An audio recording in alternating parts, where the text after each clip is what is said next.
ইয়াত সকলো সুবিধা পায় বুলি কয় কিন্তু ইয়াত একো সুবিধাই নাপায় সরকারি হসপিটাল আহিব কি লাভ হব কওকচোন সেন্ট্রাল ফার্মাসিত গলো তারপরে ইয়াত পঠাই দিলে এতিয়া আহিলো ইয়াত নাপালো Hello and welcome to G+. Despite the state's substantial annual expenditure on free medicines,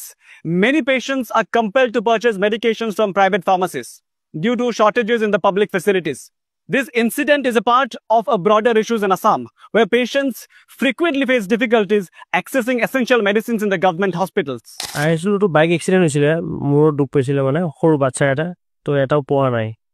এটা দুটো তিনটা চাৰিটা দিছিলে এটাও পোৱা নাই কি কৈছে এটা নাই বুলি বাহিৰৰ পৰা ল'ব দিছে হেৰি মেডিচিনৰ কাৰণে আহিছিলো তে মেডিচিন এটা পাইছো 4টামান মেডিচিন দিছিল এতিয়া বাহিৰৰ পৰা কিনিব দিছে এখন জিএমচি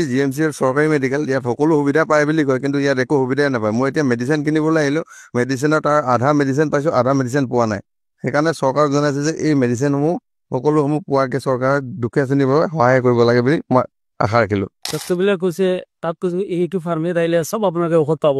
কিন্তু ইয়াত আহি পেলাই অকল এটা ঔষধ পাইছোঁ আৰু বেলেগ একো ঔষধ পোৱাই নাই বাহিৰৰ পৰা কিনিব লাগে এটা ঔষধ লিখিছিলে ঔষধটো লিখিছেতো 3-4টামান ঔষধ লিখি দিছে কিন্তু এটা ঔষধ আমি পাইছোঁ আৰু বাকি কেইটা ঔষধ বাহিৰৰ পৰা কিনিব লাগে প্ৰাইভেট ফাৰ্মাচীৰ পৰা পইচা দি পেলাই তেনেহ'লে চৰকাৰী হস্পিটেল আহিব কি লাভ হ'ব কওকচোন চৰকাৰী হস্পিটেল আহিছে মানুহে সাহায্য পাবৰ কাৰণে আহিছে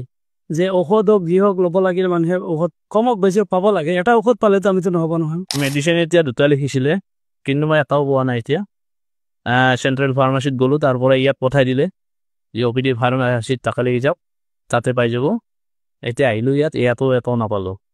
কি হয় এতিয়া বাহিৰত ফাৰ্মাসিত কিনিব লাগিব কি কৰিব উপায়তো নাই না When asked about the crisis, the principal of the Guwahati Medical College and Hospital distanced himself from the responsibility, saying, "I am not the one who should be asked questions about the non-availability of certain medicines in the pharmacy." Meanwhile, the general manager at the Assam Medical Services Corporation Limited also refused to comment on the matter, leaving many critical questions unanswered. The state government's promise to make healthcare accessible to all is noble, but promises alone do not heal patients. And most importantly, the underprivileged patients must not be sent to the private pharmacies for basic relief, because the underprivileged do not just need prescriptions, they need the medicines too.